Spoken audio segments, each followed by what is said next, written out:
Ever wondered how a painkiller actually works? When you get hurt, your body releases chemicals called prostaglandins. These chemicals tell your brain, hey, something hurts here. But the moment you pop a painkiller, it jumps into action.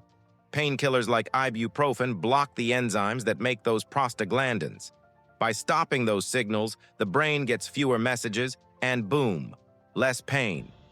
But remember, it doesn't heal the injury. It just tricks your brain into feeling better. Follow for more quick science breakdowns.